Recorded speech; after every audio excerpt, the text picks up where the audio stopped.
Yep, we see you, and you are presenting, Martin. Okay, well, Tartaria, we'll start there, right? Because a lot of people might not know what Tartaria is. Now, according to the official historical narrative, the British Empire was the greatest empire to have existed. And before them, the Roman Empire. Unfortunately, the Roman Empire does not turn up on any old maps. None. So we'll just say it's not there, okay?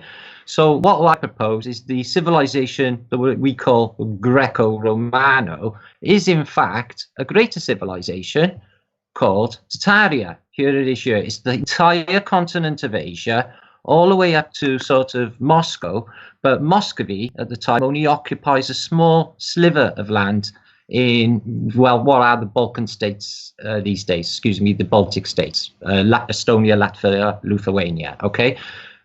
So they are traders as well. They're out there at sea, a bit like what I believe to be their enemies, the Phoenicians, and they occupy the whole continent. So it's China. It's all the way up to the Muscovy border. This is like in the 1600s and the 1700s. So before then, I couldn't even state. Now, their architecture is everywhere, guys. Their architecture is just about everywhere. Let me just move that lemon Skype thing out of the way. Now, this is America, guys. For some reason, the same architecture is replicated the entire world over. You've got these onion domes and this sort of certain type of architecture, which is like a rustic, either red brick color, or they use a white granite on their public buildings, okay?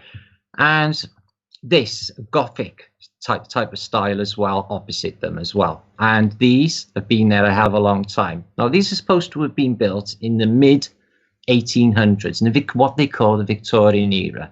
Unfortunately, the photographic record doesn't show them being built. Now, the photograph certainly exists. There it is there. But it can't give you a photograph of it being built. You can get the odd schematic, but you have to actually look at buildings prior to 1900, because you might be able to get a few that have been put in. Now, they do a thing called a ground reclamation for all the American cities at a certain point of time in the 1800s, where they say they remove hills and level them. What we propose is there was a giant mud event prior to all of this, early 1800s, the reset period concerning them events that I was talking about earlier. The mud came in this deep, it buried this old civilization, as you can see, even ships further down, okay? Now, this was playing wide, and people will say to me in my comments, it's like, well, everywhere, what about Easter Island? And I say, yeah, especially Easter Island. The moai on Easter Island are buried up to their shoulders, are they not? Oh, yeah.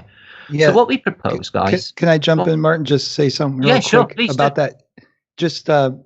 is this the Forum of Rome? This is the Forum when they dug it out in the 30s. Yes, in the 1930s. Now, you would think Rome, the culture, all roads lead to Rome, that all this stuff was buried and forgotten about up until the late 1800s, early 1900s, when they discover it and they finally get around to excavating it in the 30s. Mm-hmm. Or was it before? I don't know. No, it was down to Mussolini. He was big into architecture.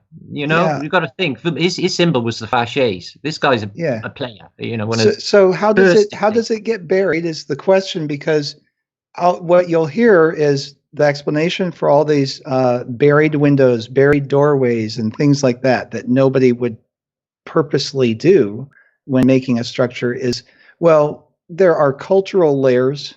You know, over time, you know, it's just like they teach in geology that you go down so many layers and you go back millions of years, because the Earth is a ball that's always getting bigger, you know, because or whatever, you know, it comes out of volcanoes and everything, but the material never equals out. But in Rome, did the Romans not run a broom around and sweep up the dust and just let the center, critical part of their historical district center